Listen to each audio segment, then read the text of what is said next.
Link TV, connecting you to the world. Link TV is viewer supported. Watch more at linktv.org. Today on Earth Focus, the risks of natural gas development in the Marcellus Shale, from toxic chemicals in drinking water to unregulated dumping of potentially radioactive waste. Are the health consequences worth the economic benefits? Coming up on Earth Focus. It's called Marcellus Shale, and it contains enough natural gas to supply all U.S. gas needs for 14 years. But gas development here can be a catastrophe in the making. Toxic chemicals and methane gas seep into drinking water. And now, experts fear something worse: radioactive radium in waste products. The gas business may be booming, but at what price for people? Britain's Ecologist TV explores the social and ecological consequences of gas extraction in the Marcellus Shale in this original investigative report.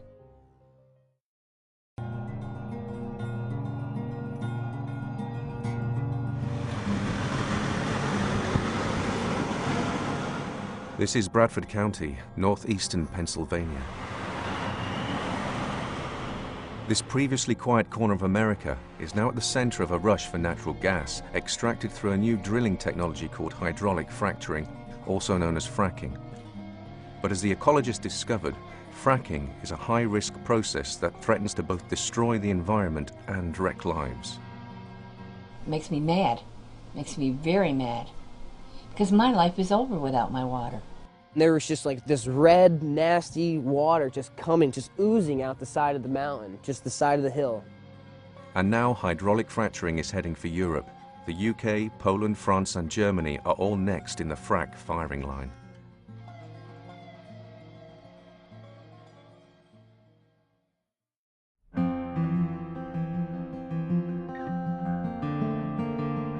This is a picture postcard part of America. But beneath these rolling hills lies a seam of gas-rich rock called Marcellus Shale. But the shale gas is far from easily accessible. The process itself is that you drill down a few thousand feet into a layer of very dense shale, turn the well horizontally, go out and perform some other operations. Eventually you set off charges that blow holes in the pipe, and then you fill up the pipe with a liquid, and the intent is basically to get sand back in the cracks of the rock to hold it apart so the gas will flow. Gas drilling sites, or frack pads as they are known, have begun to appear all over the countryside, but these are just the tip of the iceberg. Professor Tony Ingraffia is one of the world's leading pioneers of fracture mechanics. The fact is that Pennsylvania is 3 years into a 30-year large-scale industrial development. There are fewer than 2,000 Marcellus wells in Pennsylvania right now, but they're drilling them at the rate of 4 to 5 per day, and the rate at which they're being drilled is increasing. The industry intends to drill between 3,000 and 5,000 wells per year for the next 30 years in Pennsylvania, and if they get their way, in New York. With many farmers struggling to remain profitable, the large royalty payments offered for land means that many are readily selling off their mineral rights. For others, there is also the promise of new jobs. And on a national level, it is argued that shale gas is a step towards energy independence. But in the rush to drill, concerns about the potential risks of fracking are being swept aside. When I first heard about shale drilling, it sounded like a pretty good idea. The thing that really got me interested and concerned was I found out that under the proposed regulations for New York State, you could drill a gas well 150 feet from this river or the lake that feeds it, which is the water source for this village. And that's just insane. One of the first problems observed in communities close to intensive fracking sites has been the contamination of domestic water supplies. The Ecologist spoke to families who have been unable to drink water from the tap since the gas companies started fracking on land close to their homes. And I didn't tell Ronnie anything about it until probably a couple days later because it got worse. I thought maybe this will go away. I don't know what it is, but it didn't. And I said to him, I said, you know, we have a problem with our water. Water is a commodity. You might not think it is when you have it and it's good. But when you lose it, it's gone. You'll never get it back. Like, we would take a glass of water out of the tap, and it would have like an oil base on the top. You could smell it. It would smell like diesel fuel or some kind of oil thing. You know, I used to go to my sink and get a glass of water. I can't do that anymore. I have to put lotion on my hands 3 times a day from using the wiring. Even wash my dishes or wash my clothes or anything. Meanwhile, increased levels of methane gas in water supplies have been reported in areas of intensive drilling. This is the water that's in my well, and supposedly I'm supposed to be drinking it.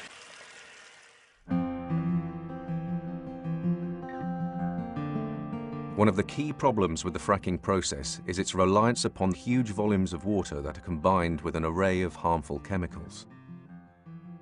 Carolyn Knapp is an organic farmer. I don't believe that they should be allowed to put chemicals into my ground, chemicals that are not allowed by my certification to be put in the ground, chemicals that I feel can do harm to my family, to the people around me, and I feel violated. None of those chemicals are potable. You know, methanol, hydrochloric acid, ethylene glycol, it's about 1/2% of the fracking fluid is a chemical, or is it really a cocktail of chemicals? And but do the math on that. That means that's 5,000 gallons per well is chemicals, or toxic chemicals that goes in. So if there's 8 wells per pad site, that's 40,000 gallons of toxic chemicals. And we're losing farms far too quickly as it is, and to have one more circumstance that makes us lose the farms quicker is all the quicker that they'll be gone. There will be no more small family farms. The rush for gas has had other effects on the local community. Small towns have become clogged with gas industry trucks. I have to say, the days of having a nice conversation sitting out in front of the diner are long gone. Main Street's noisier and louder now than ever as a result of the large trucks that the industry requires. They run nonstop 24 hours a day through town, and yeah, the noise is louder than ever. Whilst the increase in traffic represents an inconvenience for local people, the high volume of trucks point to far more serious problems. Once the chemicals are injected and the fracturing process is complete, a large percentage of that fluid comes back up. So we have purposely polluted large quantities of fresh water with chemicals that do not belong in the human environment. And now we have the responsibility, the industry and the landowners have a responsibility to dispose of them properly. But we're talking enormous quantities. Whereas energy-rich Texas has over 11,000 disposal wells, the temperate geography of Pennsylvania means that only a few exist, hardly enough to cater for the thousands of wells planned in coming years. But the safe disposal of frack fluid is not the only concern. The amount of fluid that's running around out there, literally, in tanker trucks, you know, thousands of tanker trucks, is such that one tanker truck going off the road with fracking chemicals in it into a river would pretty much wipe it out. This is like taking that rough and tumble, highly industrialized activity and plopping it right down in the Cotswolds. You know, maybe not such a good idea. Truman Burnett's retirement dream has been destroyed after a gas industry truck spilled a small amount of polluted frack water onto his property. My wife had some health problems, and this was her recovery area, and we had a little bit of heaven. The only thing you heard at nighttime here was your heartbeat. Now it's just totally devastated. And the water dumped out, down off their pad, down across my land, into my pond, through the pond and into the wetland here alongside me. And what it did, it killed the pond, killed the fish, killed everything in the pond. No frogs, no turtles, nothing. Our drinking water in our house has high concentrations of lead. They've recommended it, or they've told us not to drink it and don't bathe in it. From our heaven, now it's turned into our hell. The estimate of the Pennsylvania Department of Environmental Preservation is one serious environmental concern for every 150 wells drilled to date. You do the math. If we're talking hundreds of thousands of wells, we're doing hundreds or thousands of spills. That's called cumulative impact. So it goes to the heart of your question. Why are you not seeing all these things yet? Because the cumulative impact is accumulating. Come back in 10 years. The ecologist met with an ex-gas industry employee who described a spill on a site that he worked on. Some of the sites are well regulated, yeah, where DEP and OSHA and stuff like that, where they're right on them and stuff, yeah, they're well regulated. But the rest of the 95% of them where they're not going to go out to the site and look at them, no. No, they're not well regulated. Some of them are real bad.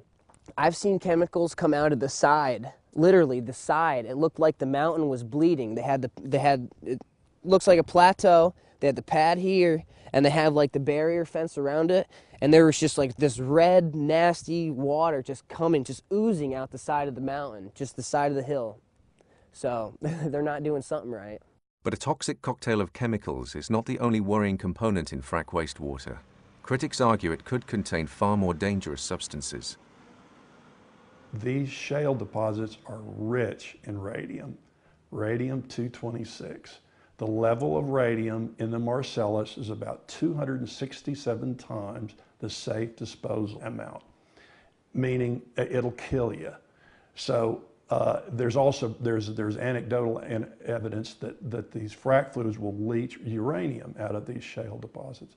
There's also radon in these shale deposits. So in addition to the fracking fluid, which we know is toxic, the frack flowback leaches radium out of the shale.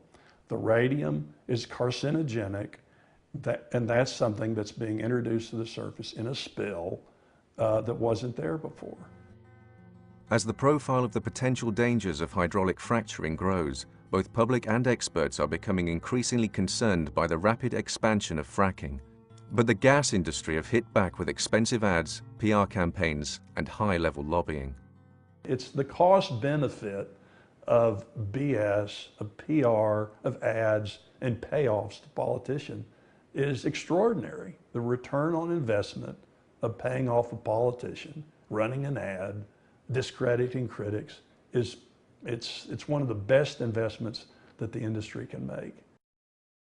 Although they declined an opportunity to speak on camera, a spokesperson for the Marcellus Shale Coalition, which represents the gas industry, told The Ecologist that gas extracted from fracking is both safe and a panacea for America, offering a fuel that is both a cleaner and a more secure choice than relying on foreign energy supplies. But Professor Ingrafia disagrees. Because in general, in the usage framework, oil and gas are not interchangeable. Petroleum is largely used for transportation. Natural gas is largely used for heating and for industrial activity. So until you can show me a plan as part of a national energy plan to transform our transportation system in the United States to one that uses natural gas, all right, that argument is specious. Natural gas burns cleaner than any other fossil fuel, but it is not cleaner in its life cycle.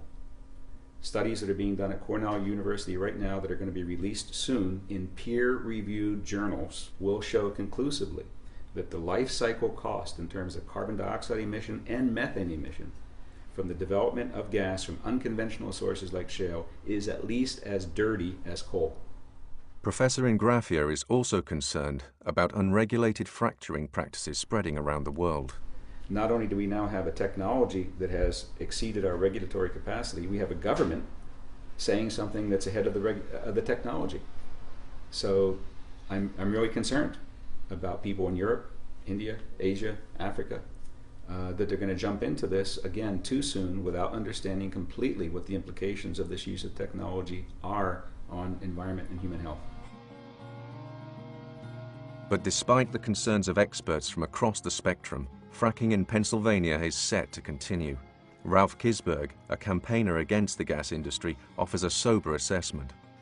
You've got to realize the vast majority of people here think it's wonderful. They think there'll be jobs, they think they'll be able to keep their families here, they'll be able to pay for education. But we find, as you've seen when you talk to people, that all is good on paper, but when things happen that ruin the value of your property, ruin the health of your family, and that all goes out the window. With hydraulic fracturing set to expand across Europe in the coming years, How governments respond to this new technology will be crucial. But the lure of a new domestic energy source and the promise of jobs in regions starved of investment may prove too powerful a combination to oppose. Potential benefits need to be balanced against acceptable risk. For that, you need facts, like what's really in the 5 million gallons of fluid, including the 75,000 gallons of chemicals used to frack a single well. Under the Bush administration's Energy Policy Act of 2005, companies didn't have to tell you. However, in September 2010, 8 companies responded to an EPA request for information. It took a subpoena to get Halliburton, the company that pioneered fracking, to respond. Fracking chemicals are linked to bone, liver, and breast cancers, gastrointestinal, circulatory, respiratory, developmental, as well as brain and nervous system disorders. And they are in frack waste and may find their way into drinking water and air. And it gets worse. Today, waste from Pennsylvania gas wells, waste that may also contain unacceptable levels of radium, is routinely dumped across state lines into landfills in New York, Ohio, and West Virginia. New York does not require testing waste for radioactivity prior to dumping or treatment. So drill cuttings from Pennsylvania have been dumped in New York, Chemung, and other counties since 2009, and liquid waste is shipped to treatment plants in Auburn and Watertown, New York.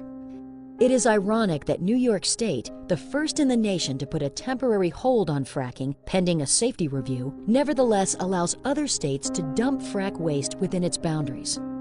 How radioactive is this waste?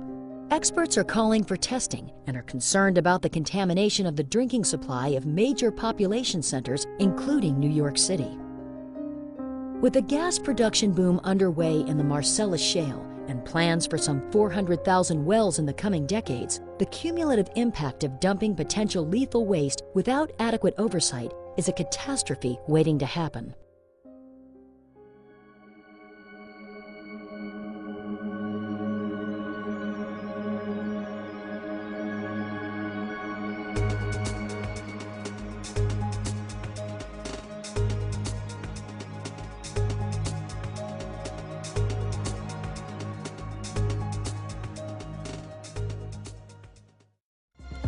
Link TV is the only U.S. network dedicated to global and national news, uncompromising documentaries, and diverse cultural programs. Programs which connect you to the world. To learn more, visit linktv.org.